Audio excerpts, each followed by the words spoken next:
मुनस्यारी के सीमांत मिलम गांव में मुख्यमंत्री ने की आईटीबीपी जवानों और स्थानीय नागरिकों से भेंट।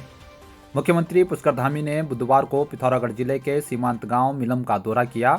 इस अवसर पर उन्होंने भारत तिब्बत सीमा पुलिस के जवानों से मुलाकात कर उन्हें राष्ट्र सेवा के जज्बे और कठिन भौगोलिक परिस्थितियों में समर्पण भाव से किए जा रहे कार्यों की सराहना की। मुख्यमंत्री ने कहा कि देश की सुरक्षा और सीमाओं की रक्षा में जवानों का योगदान अतुलनीय है और उनका अनुशासन, परिश्रम एवं देशभक्ति सभी के लिए प्रेरणा स्रोत है। मुख्यमंत्री ने इस दौरान सीमांत के स्थानीय ग्रामीणों से भी संवाद किया। उन्होंने ग्रामीणों से क्षेत्र के विकास, शिक्षा, स्वास्थ्य, रोजगार और मूलभूत सुविधाओं से संबंधित विषयों पर चर्चा की तथा राज्य सरकार द्वारा संचालित योजनाओं की जानकारी साझा की। मुख्यमंत्री ने कहा कि प्रधानमंत्री नरेंद्र मोदी के नेतृत्व में सीमांत गांवों में सर्वांगीण विकास के लिए वाइब्रेंट विलेज कार्यक्रम प्रभावी रूप से क्रियान्वित किया जा रहा है, जिसके अंतर्गत इन क्षेत्रों को बुनियादी सुविधाओं से जोड़ने, स्थानीय युवाओं को रोजगार उपलब्ध कराने और गांवों को आत्मनिर्भर बनाने के प्रयास तेजी से किए जा रहे हैं। मुख्यमंत्री ने कहा कि प्रदेश सरकार सीमांत क्षेत्रों के सर्वांगीण विकास के लिए प्रतिबद्ध है। आने वाले समय में इन क्षेत्रों में सड़क, संचार, स्वास्थ्य और शिक्षा की सुविधाओं को सुदृढ़ किया जाएगा ताकि सीमाओं पर बसने वाले लोगों का जीवन स्तर बेहतर हो सके। उन्होंने सीमा क्षेत्र के नागरिकों के सहयोग और राष्ट्र के प्रति समर्पण के लिए सभी का आभार व्यक्त किया। इस दौरान मुख्यमंत्री ने जौहर क्लब मुनस्यारी में इंडोर स्टेडियम बनाए जाने की घोषणा की। ग्राम मिलम में नंदा देवी मंदिर का सौंदर्यीकरण कार्य कराने तथा ग्राम बिलजू में सामुदायिक मिलन केंद्र का निर्माण कराए जाने की घोषणा की। इस अवसर पर आईजी आईटीबीपी संजय गुंजाल सहित बीजेपी नेता धन सिंह धामी भी मौजूद रहे। सीधा ठोककर यह भी कहना चाहता हूं कि आप जितना हमारे निर्णयों का विरोध करेंगे, हम उतनी ही मजबूती से आगे बढ़कर इन निर्णयों को, जो निर्णय हमने लिए हैं, उन निर्णयों को हम धरातल पर उतारने का काम करेंगे। आप सबके आशीर्वाद से, आप सबकी अपेक्षाओं के अनुरूप हमारा राज्य हिंदुस्तान का श्रेष्ठ राज्य बने, इसके लिए हम निरंतर काम करते रहेंगे। क्योंकि हमारी सरकार फाइलों में नहीं बल्कि फैसलों से चलती है और यही फर्क है हम में और विपक्ष में। भाइयों बहनों, जिन्होंने लंबे समय तक शासन देश के अंदर किया है, उन्होंने देश को केवल बर्बादी दी है, गरीबी के नारे दिए हैं। आज हमारे प्रधानमंत्री मोदी जी के नेतृत्व में समाज के अंतिम छोर में खड़े हुए व्यक्ति तक सरकार पहुंच रही है, शासन पहुंच रहा है, तमाम सुविधाएं पहुंच रही हैं। वहीं हमने अवैध मदरसों पर कार्रवाई की। भाइयों बहनों, नाम बदलकर अवैध मदरसे चल रहे थे, नाम कुछ और, काम कुछ और हो रहा था। संदिग्ध लोग आ रहे थे जिनका इतिहास ठीक नहीं था। ऐसे लोगों की सरल स्त्री, ये हमारे ऐसे स्थान बन रहे थे। हमने जब इन मदरसों पर कार्रवाई की तो विपक्ष हम पर भेदभाव करने का आरोप लगाया।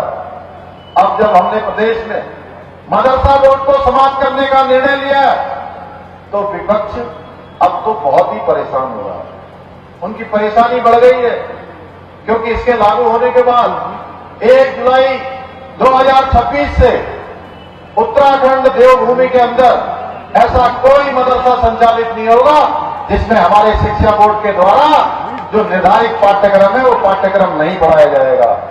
मैं आज इस मंच से ये स्पष्ट कर देना चाहता हूं कि आप उत्तराखंड में किसी भी प्रकार की जिहादी मानसिकता को पनपने नहीं दिया जाएगा, न ही आतंकवाद को बढ़ावा देने वाली पाठशालाएं संचालित होने दी जाएंगी।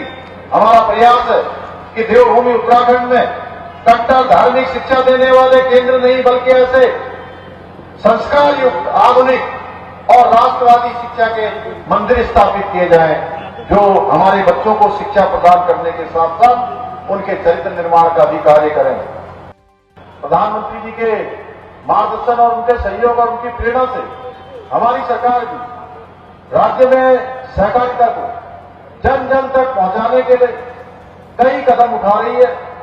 इसी का परिणाम है कि पूरे देश में बहुउद्देशीय सहकारी समितियों के कंप्यूटरीकरण के कार्य की शुरुआत उत्तराखंड से ही हुई है।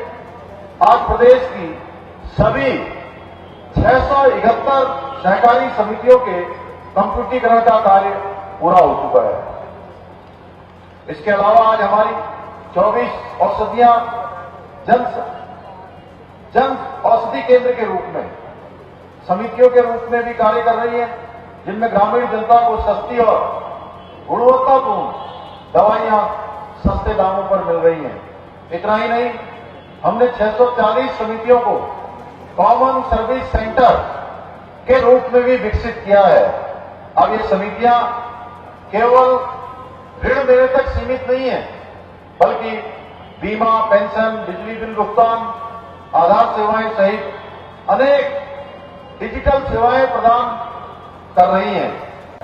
जबकि हमने प्रत्येक उत्तराखंड वासी की आकांक्षा को पूरा करने और राष्ट्र को सर्वोपरि मानकर निर्णय लिए हैं। इसलिए जब हमने प्रदेश में सभी को समान अधिकार देने के लिए समान नागरिक संहिता लागू की, तो हमारे कांग्रेस के मित्रों को बहुत दर्द हुआ, क्योंकि उनकी राजनीति हमेशा तुष्टीकरण पर चलती रही है। न्याय और समानता से उनका कोई लेना देना नहीं है। पूर्ववर्ती सरकारों के समय में नकल माफियाओं द्वारा हमारे युवाओं के भविष्य के साथ किस प्रकार खिलवाड़ किया गया था।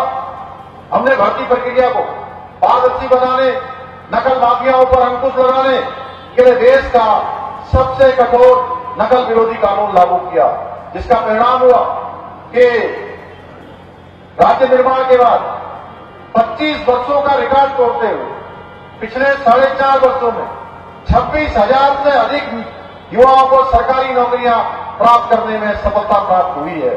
हमने नकल माफियाओं पर सख्त कार्रवाई करते हुए 100 से अधिक नकल माफियाओं को जेल की सलाखों के पीछे पहुंचाया है, परंतु हमारे विपक्ष के लोगों को ये रास नहीं आ रहा है कि आज हमारे युवा सरकारी नौकरियों में अवसर पा रहे हैं।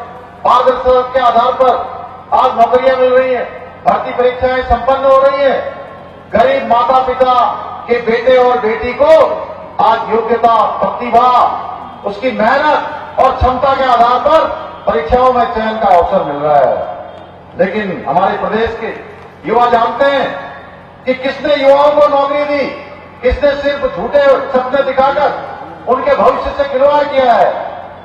सर, मेले का उद्घाटन करने आए, क्या कहेंगे सर? सहकारिता मेले के अवसर पर, क्योंकि अनेक प्रकार के यहाँ पर स्टॉल लगे हुए हैं, प्रदर्शनियाँ लगी हुई हैं, और आज प्रधानमंत्री नरेंद्र मोदी जी के नेतृत्व में सहकारिता के क्षेत्र में अभूतपूर्व रूप से काम हो रहा है। हमारे अनेक स्वयं सहायता समूह काम कर रहे हैं। सहकार से समृद्धि की ओर एक नारा लेकर आदरणीय गृह एवं सहकारिता मंत्री अमित शाह जी के नेतृत्व में नए तरीके से, नवाचार से, सबके सहकार से, सबके सहयोग से आज देश के अंदर एक कीर्तिमान स्थापित हो रहा है। उत्तराखंड के अंदर भी हर क्षेत्र में, चाहे वो हमारा डेयरी का क्षेत्र हो, मत्स्य का क्षेत्र हो, पशुपालन का क्षेत्र हो, कृषि का क्षेत्र हो, सभी क्षेत्रों में आज हमारे किसान हो, उद्यमी हो, इसका लाभ ले रहे हैं। और एक बड़ा विश्वास लोगों का आज सहकारिता पर बना है। इस प्रकार के मेलों के माध्यम से हमारे जो किसान हैं, उत्पादक हैं, स्वयं सहायता समूह की बहनें हैं, उनको अपने उत्पाद को बेचने के लिए, उसके विपणन के लिए एक अच्छा स्थान यहाँ पर मिलता है। और हम सरकार की तरफ से भी जो हमारा हाउस ऑफ हिमालय ब्रांड है, वो हमारी मातृशक्ति को आज अनेक अवसर प्रदान कर रहा है। उस ब्रांड की जो मांग है आज देश के अंदर भी बढ़ रही है और दुनिया में भी बढ़ रही है। और अच्छी बात यह है कि उनकी पैकेजिंग भी अच्छी है, उनकी क्वालिटी भी अच्छी है, और बहुत बार तो वो इतने अच्छे अच्छे उत्पाद हैं कि बड़ी बड़ी कंपनियों को फीका करते हैं। सर, दूसरा सर मिलन का भी दौरा किया आपने, अच्छा, पर्यटन की दृष्टि से कैसे देखते हैं उसको? पर्यटन की दृष्टि से मिलम का क्षेत्र, उसमें बहुत अपार संभावनाएं हैं, चाहे वो साहसिक पर्यटन हो, ट्रैकिंग हो, क्योंकि वो एशिया का एक बड़ा ग्लेशियर वहाँ पर विद्यमान है। भारत का वो पहला गांव है।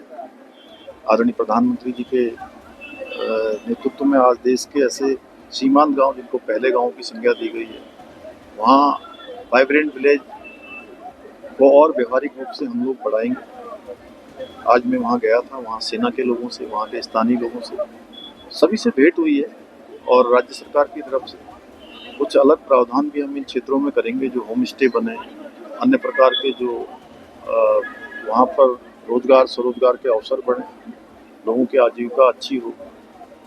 सड़क का मार्ग वहाँ पर बन रहा है, उसको मैंने आज कहा है। हमारे माननीय मंत्री अजय टमटा जी भी लगातार उसके लिए प्रयासरत रहे हैं और समय समय पर इन क्षेत्रों की समीक्षा हम राज्य स्तर पर भी करेंगे, क्योंकि प्रधानमंत्री जी ने नेलोंग और जादोंग गाँव को फिर से बसाने का एक हम सब के माध्यम से उन्होंने संकल्प भी लिया है कि उसको भी आगे बढ़ाएंगे। इसी प्रकार से चाहे हमारे सीमांत के क्षेत्र हो, चाहे वो पूरी जोहार वैली हो, या हमारा आदि कैलाश और जौलीकोंग का क्षेत्र हो, माणा क्षेत्र हो, नेलोंग जादोंग, सभी क्षेत्रों को हम पहले गांव की रूप में प्राथमिकता देके उनके विकास पर और विस्तार पर पूरी तरह से कंसंट्रेट करेंगे। सर अल्ट्रा मैराथन भी अब होने वाली है सर, आदि कैलाश में क्या देखते हैं, कितना फायदा इससे? देखिए 12 अक्टूबर 2023 को आदरणीय प्रधानमंत्री जी ने उस क्षेत्र का भ्रमण किया था, आदि कैलाश के दर्शन किए थे।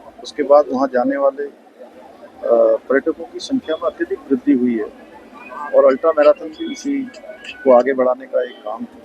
और निश्चित रूप से इस अल्ट्रा मैराथन के माध्यम से हमारा इस आदि कैलाश क्षेत्र का, जौलीकोंग क्षेत्र का, पूरे सीमांत क्षेत्र का, गुंजी से लेकर नाभी तक के जितने भी हमारे गांव हैं, उन क्षेत्रों का संदेश पूरे देश और दुनिया में जाएगा। धन्यवाद।